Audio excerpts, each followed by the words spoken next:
Pessoal, boa tarde. Boa tarde. Que a paz de Jesus esteja em nossos corações. Vamos iniciando mais um dia para trabalhar, para estudar, para crescer. A espiritualidade maior nos disponibiliza realmente momentos de estarmos aqui, né? Os nossos mentores espirituais nos trouxeram até aqui, diante das nossas dificuldades, dos nossos problemas, das nossas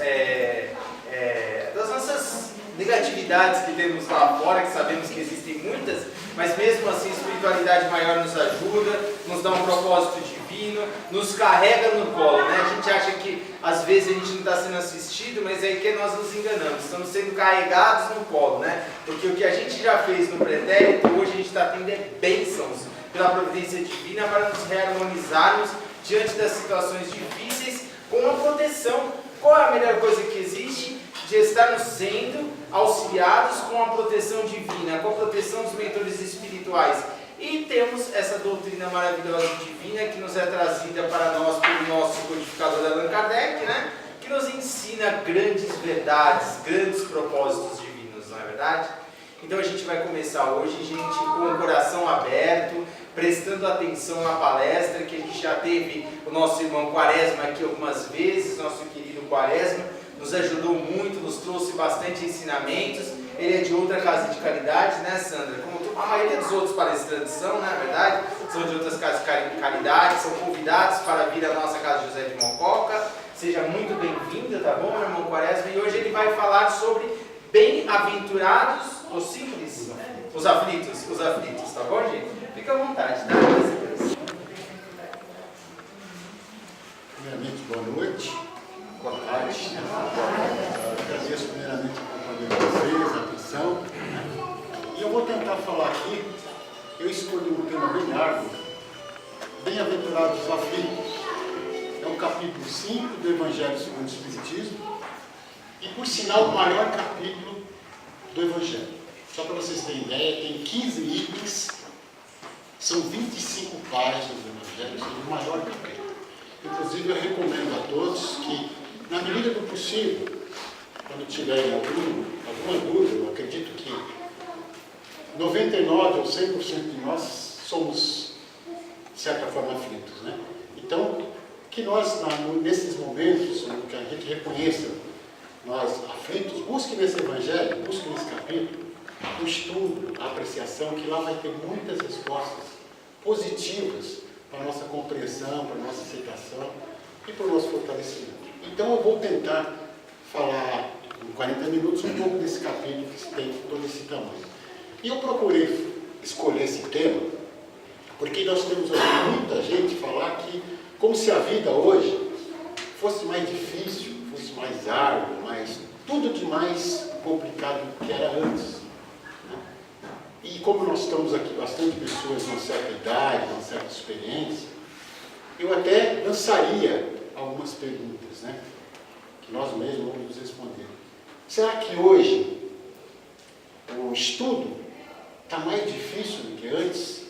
Será que o sustento material básico está mais difícil do que antes? Transporte, saúde.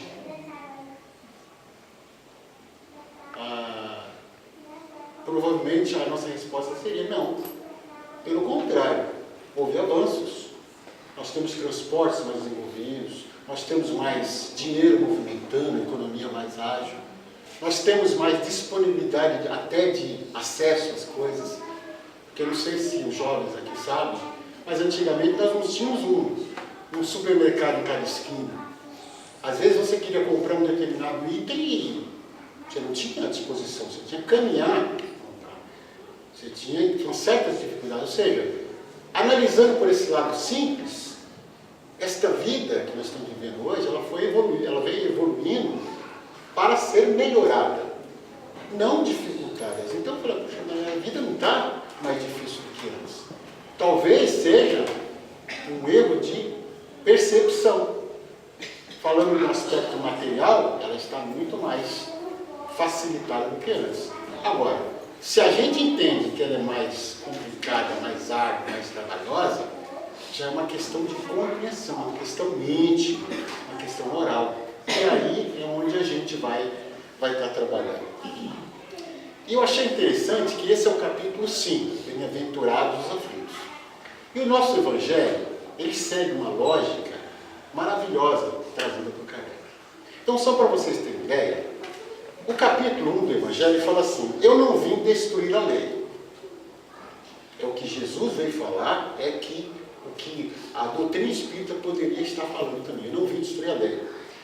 Meu reino não é desse mundo. Ou seja, o reino de Deus não é o reino material, é o reino da espiritualidade. Há muitas moradas no caso do Pai. Tem vários locais onde a gente pode estar como espírito. Ninguém pode ver o reino de Deus se não nascer de novo, se não se crescer, se não se melhorar. Item 4.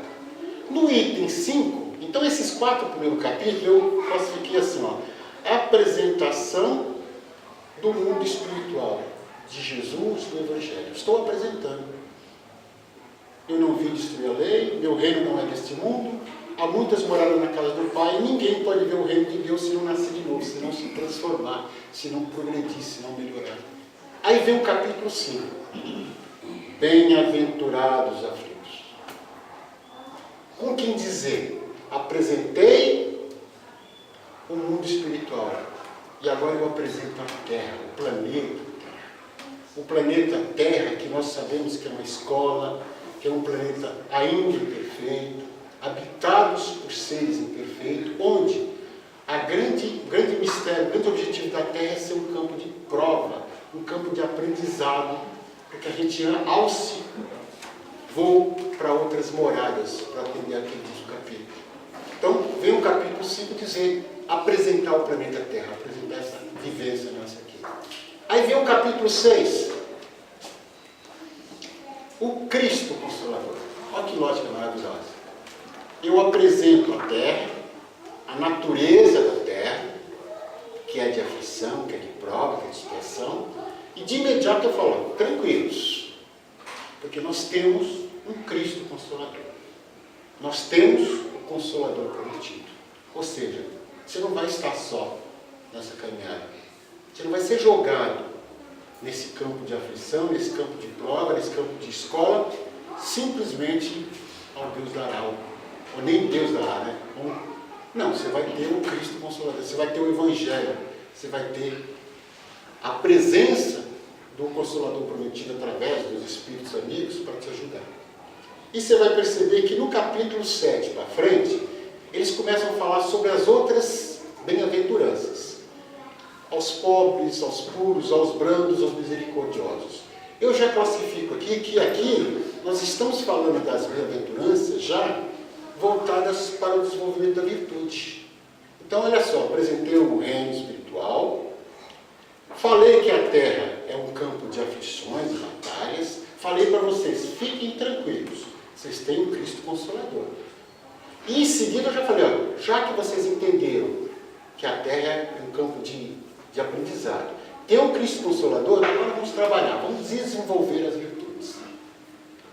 Olha só, apresenta a Terra, apresenta o Cristo agora. Agora o caminho é desenvolver as virtudes. Vamos ser pobres de espírito, no sentido de humildes, vamos ser puros de coração, vamos ser brandos e pacíficos, vamos ser misericordiosos, vamos amar ao próximo como a si mesmo, vamos amar os nossos inimigos, que a vossa mão esquerda não sabe o que faz a direita, vamos honrar o nosso pai e nossa mãe. Ou seja, do capítulo 7 para frente é desenvolvimento. Então eu vou falar sobre os bem-aventurados aos aflitos. Quando a gente fala em aflitos é o ser que está no período de aflição.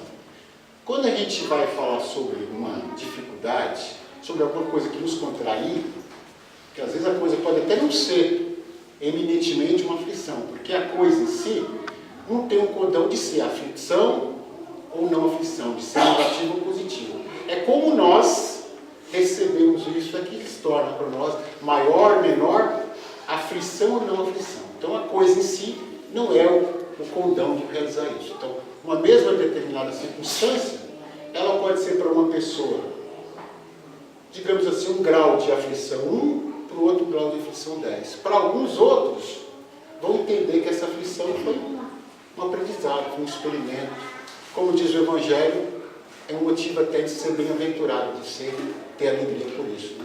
Então a gente costuma escolher sinônimos para essas aflições. Né? Então tem pessoas que falam assim, olha, eu tenho problemas na minha vida. Eu tenho problemas, eu tenho dor, eu tenho aflições. Então eu considero que esse tipo de sinônimo é justamente quando a gente está mais atrelado para o lado da percepção, digamos assim, laboriosa, negativa dessa relação. Ou seja, é dor, é aflição, é problema, é obstáculo. Então nós estamos colocando a coisa num aspecto extremamente negativo. Se você analisar pelo outro lado, eu posso chamar essa aflição minha como ser um desafio. Ela está me contrariando, com uma outra contrariada. Eu estou falando que é um desafio. Eu estou falando que ele é um aprendizado. É outro sinônimo. E eu estou falando que ele é uma oportunidade. Então nós podemos encarar essa aflição, entre aspas, que nós sabemos que é natural do planeta Terra, que todos nós não vamos se livrar disso. É uma necessidade do planeta, dessa morada, é uma necessidade nossa. Nós não cresceremos, não nasceremos de novo, como diz no outro capítulo, se nós não enfrentarmos esse campo de aprendizado, esse campo de batalha. Se não enfrentarmos o que nós chamamos de aflições. Se não formos esses aflitos felizes, esses bem-aventurados. Então, a aflição também tem essa divisão de como você vai tratar, como você vai receber essa aflição. No capítulo 5, nós temos 6 tópicos iniciais que tratam sobre essa bem-aventurança aflitos. E depois nós temos outros tantos, que é a destruição dos espíritos, onde os espíritos vêm trazendo aquelas mensagens maravilhosas, nos reforçando os conceitos aprendidos naquelas 6 passagens que é discorrida nesse capítulo. Então, o capítulo ele fala sobre justiça das aflições, causas atuais das aflições, causas anteriores, esquecimento do passado, motivos de resignação e suicídio e a loucura. Então, começando pelo item 1, justiça das aflições. Nós falamos lá no capítulo, ninguém pode ver o reino de Deus se não nascer de novo. Reino de Deus, o que é? Um local, um espaço? Reino de Deus é uma situação espiritual, é uma situação íntima. Reino de Deus de paz, de alegria, de felicidade. É uma situação de sentimento.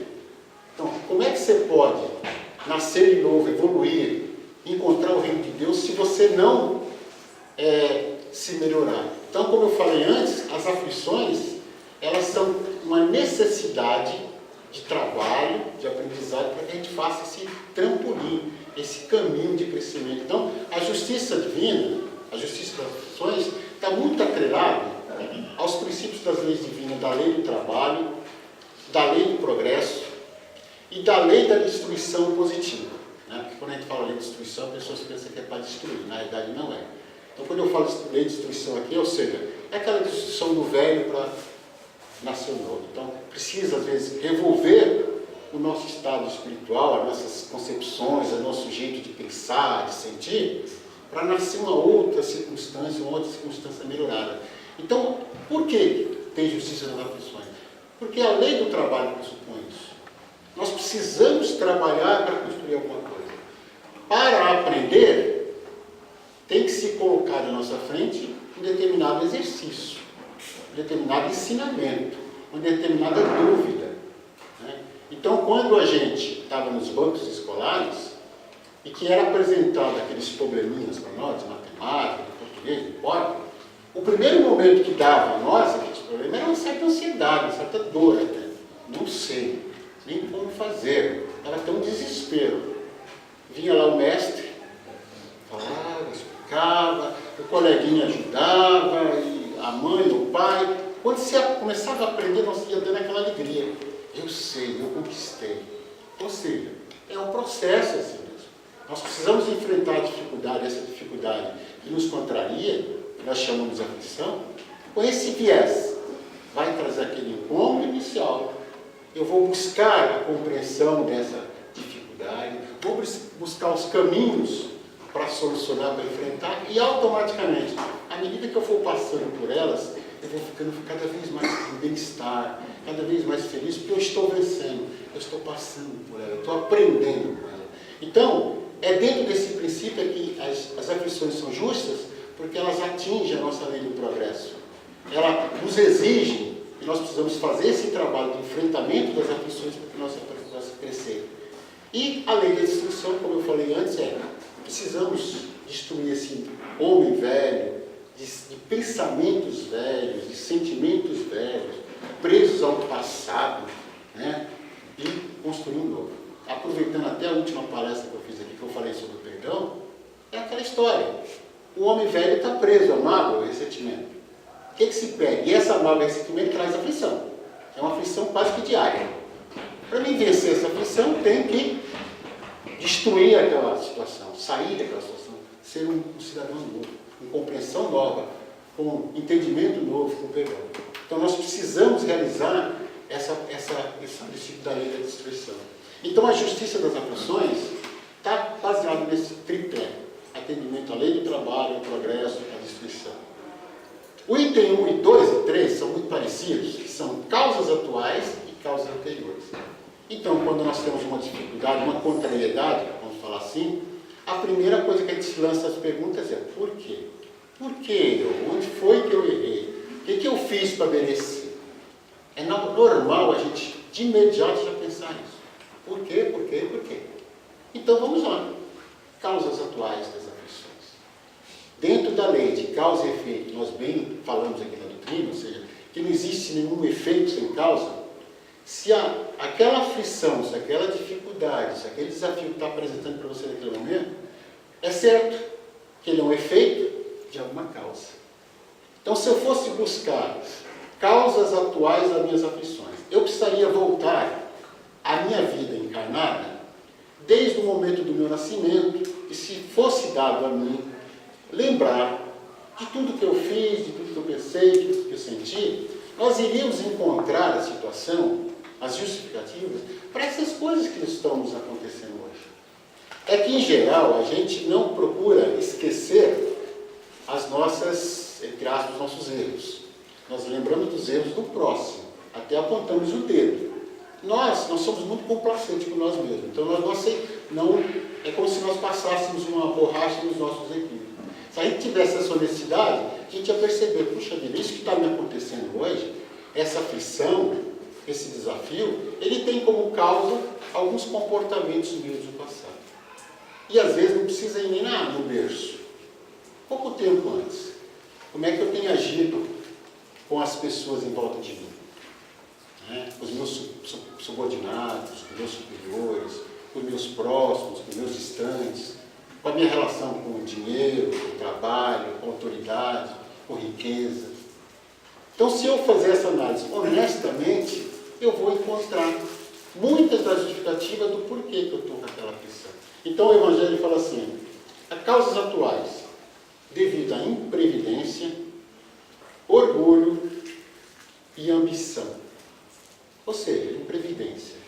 Em algum momento da minha vida atual, eu não tomei os devidos cuidados de me proceder de acordo com a verdade, de acordo com o Evangelho, de acordo com o que Deus prega como sendo necessário de fazer para ter o reino dos céus. Eu fui agindo da forma que o mundo trazia, que o meu orgulho falava. Então, quando você vai ver que eu não fui previdente. Se hoje eu estou sem dinheiro, será que eu fui previdente no uso útil do dinheiro que eu tinha? Não vou nem falar em guardar. Será que eu usei o meu dinheiro que eu tinha de forma útil, pensada, raciocinada? Será que, se eu tenho hoje digamos assim, uma união desfeita, seja de casamento, seja de amizade, se eu voltar um pouquinho atrás e for honesto comigo mesmo, me perguntar: como é que eu convivi com esse parceiro, com essa parceira? Eu respeitei, eu ouvi, eu compartilhei. Será? O quanto eu fiz isso? Talvez você vai encontrar ali: puxa, tem razão esse meu companheiro, essa minha companheira ter se distanciado de mim. E agora está no momento de separação. Então, se a gente for honesto, nós vamos encontrar muitas das nossas causas, das nossas aflições na vida presente. Mas se você falar assim, puxa vida, mas eu não encontrei. Então vamos nas causas anteriores. Só que quando a gente fala em causas anteriores, e o próximo item que fala, ele fala em esquecimento do passado. Você vai falar, e agora? Como é que eu vou lembrar o que eu fui na outra vida? Será que eu vou precisar ir numa sessão de desobsessão, regressão a vidas passadas? Não, não é preciso isso. Basta de que você, uma vez, acreditando nessa doutrina, acreditando na justiça divina, acreditando na reencarnação, na vida após vida, acreditando na lei de causa e efeito, você não precisa saber detalhadamente o que eu fiz lá na vida. Simplesmente você tem a convicção de que, como eu acredito na lei de causa e efeito, alguma coisa eu fiz lá, não preciso saber o que é. Tanto é que eu vou precisar reparar aqui. Simplesmente isso, eu sei que existiu, não preciso saber o que é. Né? Aí você vai falar assim, como é que eu vou saber então se eu não fui tão como eu sou hoje? Você sempre fala que a nossa experiência hoje, nossa encarnação, é a nossa melhor vida. A nossa melhor vida é essa. Ou seja, para trás, nós fomos não tão bons assim.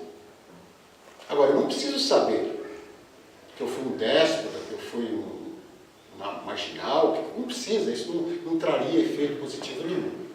Se eu sei que essa vida minha é a melhor, e se eu me analisar honestamente, eu vou perceber que eu ainda tenho mazelas de comportamento, de pensamento, de sentimento, que fala, puxa vida, se hoje, conhecendo a doutrina, convivendo com ambientes bacanas, leituras boas, eu ainda tenho enraizado em mim essas dificuldades, imagina lá atrás.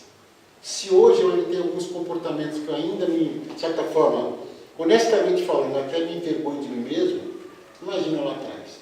Então não preciso saber, basta eu ter a convicção de que lá atrás eu devo ter feito alguma coisa para isso. O item esquecimento do passado fala justamente sobre isso, que a gente não precisa conhecer detalhadamente o nosso passado, porque se a gente conhecesse, provavelmente nós teríamos essa vida nossa, nós não teríamos a liberdade de expressão que nós temos hoje. E não teríamos a liberdade pelos dois viés da coisa. Que eu poderia saber coisas boas, as ações boas, mas como eu poderia também saber coisas muito terríveis. Então imagina se eu soubesse que na outra vida eu fosse um rei, um poderoso. Imagina como é que eu me comportaria hoje.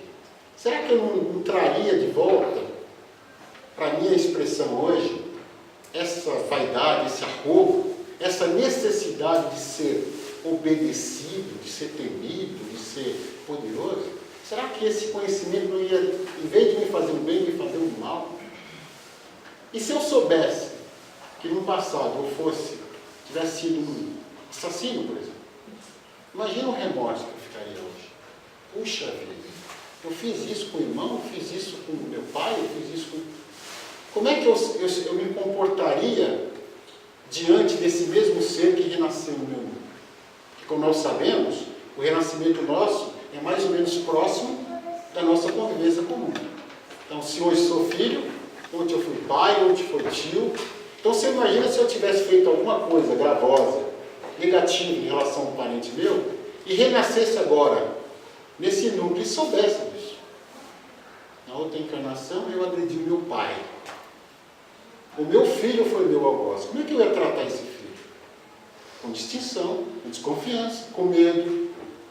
Ou seja, nós não seríamos livres, nosso livre-arbítrio seria atrapalhado, influenciado por essa visão, por essa experiência. Então, é dado a nós, isso aí é uma dádiva, é uma benesse, para a gente não saber o que aconteceu no passado. Simplesmente nós temos que ter a convicção. Dentro da lei de causa e efeito, pela lei do progresso, hoje nós somos melhores do que ontem. Estamos aqui batalhando, e é o motivo dessa palestra, estamos aqui trabalhando para que amanhã nós sejamos melhores do que hoje. Então não preciso saber do que aconteceu no passado. Aqui fala nos motivos da resignação das aflições. É basicamente aquilo que já foi falado. Primeiro, pela justiça das aflições. É justo porque nós precisamos trabalhar, é justo porque nós queremos progredir, né? Queremos destruir o velho para o novo. Mas o principal motivo da resignação é, como nós sabemos que a vida material que nós vivemos aqui na Terra, de 0, por exemplo, a 100 anos, é um minuto, é um instante diante de uma eternidade. Que nós já passamos por tantas outras experiências, vamos passar por outras tantas.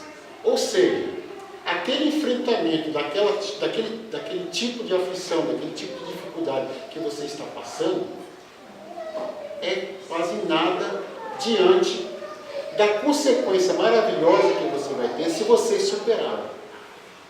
É como se você se livrasse daquele exercício que você precisa fazer. Porque se você não fizer o exercício, ele vai voltar para você. E ele vai voltar para você, talvez de uma forma assim, até mais difícil de ser resolvido. Porque vai vir um outro cenário. É só você imaginar, não sei se hoje ainda tem, mas antigamente a gente tinha a avaliação normal da escola, tinha avaliação, exame e segunda época. Quem ficou na segunda época vai lembrar que parece que na segunda época tudo era mais difícil de aprender. Porque o cenário era outro. Na aula normal você tinha todos os colegas lá em volta de você, conversas, atenções, o ambiente era diferente. Na segunda época era 2, 3 taxados de vagal, de não estudiosos. Ou seja, como é que era o astral daqueles meninos e meninas para recuperar um aprendizado que não fez durante todo o ano? Ou seja, aquele mesmo exercício que lá atrás, no começo do ano, em março, lhe foi apresentado, com certeza no final de dezembro da segunda época, ia ser muito mais difícil dele conseguir encontrar uma solução. Por tudo essa dinâmica da vida. Então, a aflição que nos é dada hoje, ela é dada no momento certo. Seja porque nós nos convencemos que nós precisávamos daquilo, nós aceitamos isso. Ninguém está aqui de imposição. Nós aceitamos essa vida, aceitamos essa dificuldade. Então, se nós aceitamos, vamos lá, vamos cumprir. Então, cumprindo essa dificuldade, passando por esse minuto, o motivo da resignação principal. Daqui para frente eu vou colher os frutos dessa superação, da superação dessa dificuldade. E eu digo sempre que a superação de uma dificuldade, de uma aflição, não é só no futuro. A felicidade absoluta não é do presente, é do futuro, mas nós temos uma felicidade relativa possível de ser vivida já aqui. Então, se você enfrentar as suas aflições com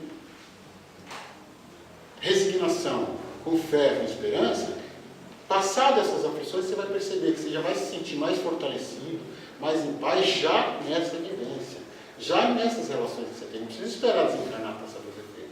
Agora, lá é lógico que a recompensa melhor vai virar. Porque você imagina você chegar lá e o avaliador espiritual pegar sua ficha e falar: parabéns, hein? Você foi um espírito completista. Tudo que você falou que ia fazer, você fez. Você enfrentou as dificuldades com resignação, com fé, com esperança. Você fez isso, fez aquilo, você perdoou. Que maravilha! E aí ele chega e fala: agora você não precisa nem voltar mais para o terra, não precisa nem reencarnar. Vai para a junta, vai para o nosso lado, vai para onde for. Você não precisa. Que alegria! Você vai falar: puxa vida, ainda bem que eu gastei aquele minutinho meu lá para enfrentar aquilo. Que agora eu tenho a eternidade para aproveitar. Então, temos um motivo sim de resignação. Para o futuro, com certeza. E para o presente também. Porque eu não sei se vocês repararam, mas todas as vezes que a gente passa por uma dificuldade, né, dessa forma que eu te falei, íntegra, honesta, sem destruir ninguém, com uma certa dose de fé, de tranquilidade, você volta a falar dessa dificuldade com um ar de vitória, de alegria, de fortalecimento. Eu estou forte. Me fortaleci com a separação, me fortaleci com a perda de um ente querido, me fortaleci depois de uma doença.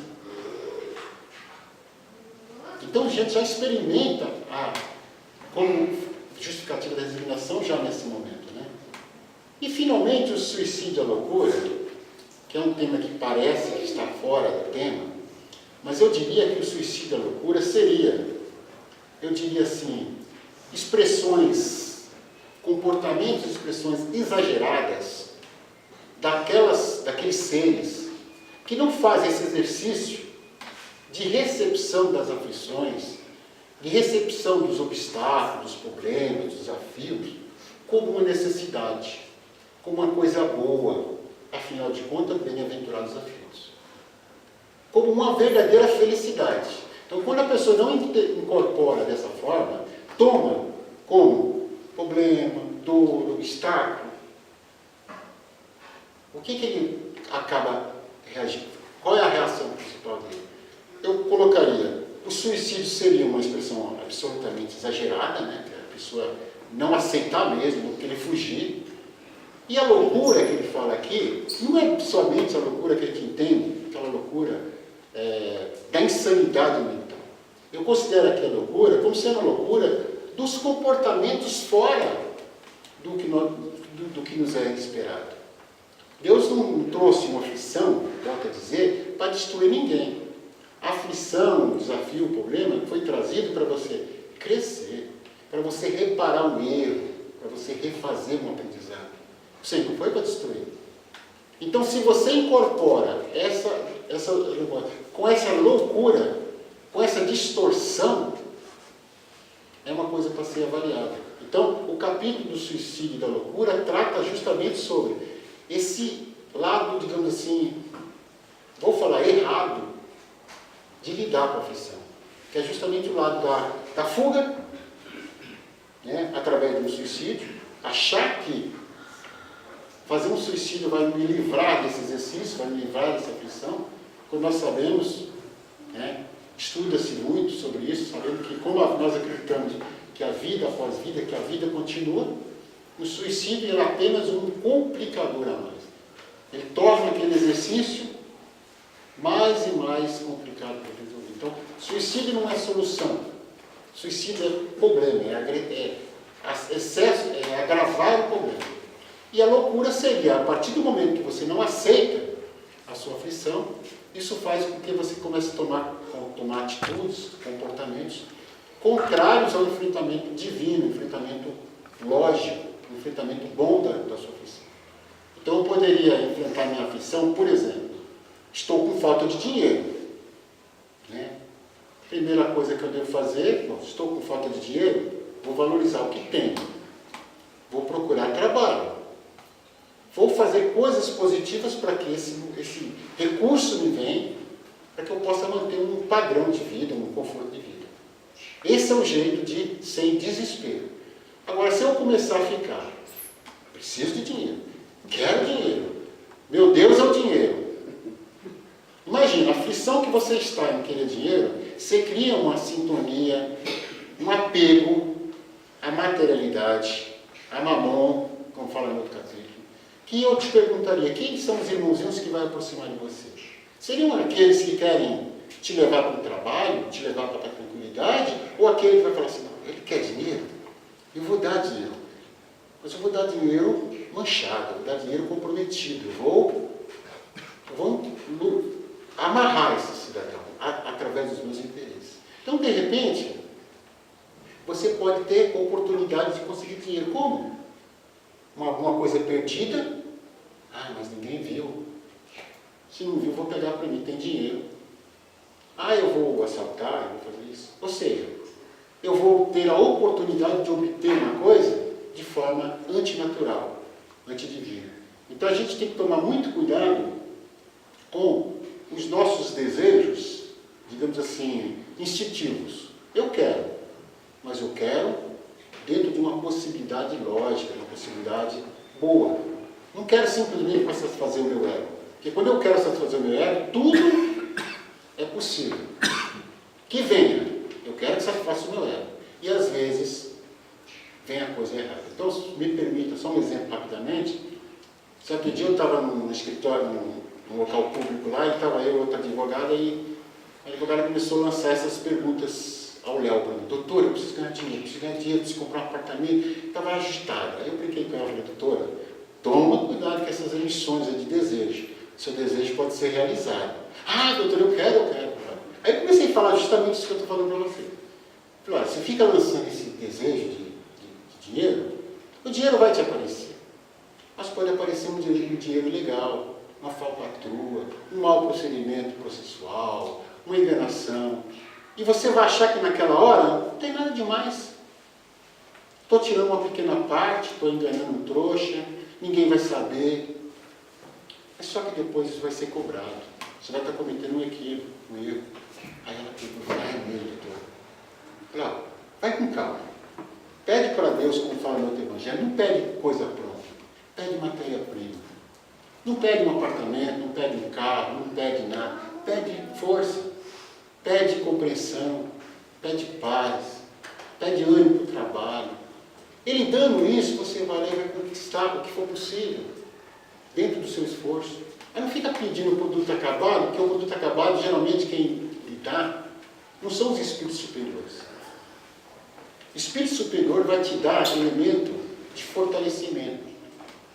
Vai te dar ferramentas espirituais. Agora, aquele que te dá produto acabado, geralmente ele não está com boa intenção com você. Está querendo te prender, te amarrar, te testar. Né? Então, dentro desse princípio, é que nós devemos sempre levar essa nossa aflição nesse sentido, de que nós somos bem-aventurados em tê-las para o nosso crescimento.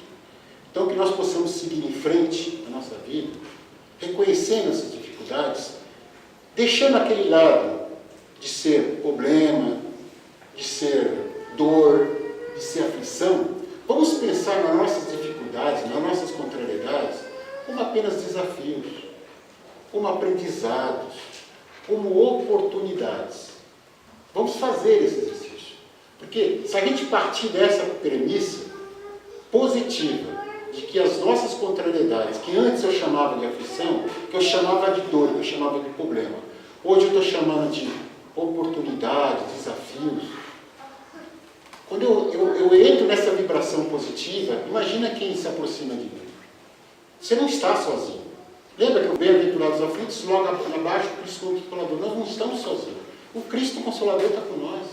O Consolador prometido está com nós. Então, se você lançar esse viés positivo, querer o bom, querer o melhor, querer o bem, você vai ser ajudado. Você vai receber ajuda do plano material, dos seus amigos encarnados, vai receber ajuda do plano desencarnado para você enfrentar essa dificuldade. Vamos focar, não que a gente não vá perceber a dificuldade. A dificuldade ela vem, mas não vamos ficar focando só na dificuldade. Porque quando você foca na dificuldade, você caminha muito para o caminho da reclamação, da revolta, da incompreensão, do desânimo e às vezes até da apatia. Porque você imagina, você ficar o dia inteiro pensando no problema, ele tem um viés negativo. A contrariedade ela tem um viés de te abater. Então, se você ficar só com um problema na sua mente, você vai ficar com isso que eu falei, desânimo, etc. Então, pensou na aflição, pensei, vamos pensar agora na solução. Vou focar solução, vou focar superação, vou focar vitórias parciais. E aqui é um item muito importante, que a gente costuma ver a aflição, e nós só conseguimos ver a aflição, nós conseguimos ver ela toda. Só que nós não conseguimos ver as vitórias pequenas. Nós só pensamos na vitória total. Como se a gente quisesse uma varinha mágica. Estou doente, pá, estou curado e 100% de novo. Mas é um processo. Então, o cidadão que consegue pensar nesse viés positivo de pensar na solução, como exemplo, você tem 2 doentes no leito. O doente negativo, que pensa doença, saúde, todo dia que você vai visitar ele, ele vai falar assim, para ele, está tudo igual ontem. Afinal de contas, eu estou no leito, estou doente, estou recebendo visita, ou seja, não estou curado. Para ele só existe o antes do leito e depois. Eu só vou me alegrar o dia que eu receber alta. Enquanto eu não receber alta, é só tristeza, é só incompreensão, é só desânimo, é só desalento. Esse é um tipo de abordagem. Aí você tem pessoas que vai lá Você vai visitar uma pessoa, bom dia, tudo bem? Ah, estou ótimo. Que tal? Rapaz, essa noite eu dormi bem, dormi a noite toda. E está acamado, sem perspectiva de alta, mas ele está se alegrando, parcialmente falando, vitória parcial, pelo fato de ele ter dormido bem a noite. Ele está feliz e alegre porque a dor que o incomodava diminuiu. Ele está alegre porque ele recebeu uma visita querida ontem, anteontem, hoje. Ou seja, ele se alegra, se positiva com pequenas vitórias. E essas pequenas vitórias são fortalecimento. Por isso que a diferença que é tida nos hospitais daquele doente que reage melhor ao remédio e aquele que reage menos. É o viés positivo que nós devemos dar. Então, meus amigos, é isso que eu queria falar. E que sejamos, como diz aqui, bem-aventurados. Sejamos muito felizes com a oportunidade que nós temos de termos essas aflições, esses desafios, esses aprendizados. E graças a Deus temos essa doutrina maravilhosa que nos traz o Evangelho com tal grau de racionalidade, de naturalidade, que basta que a gente se coloque nesse papel de estudioso e de praticante do Evangelho para você perceber que a vida, ela é boa material, é boa espiritual. Que assim seja, graças a Deus.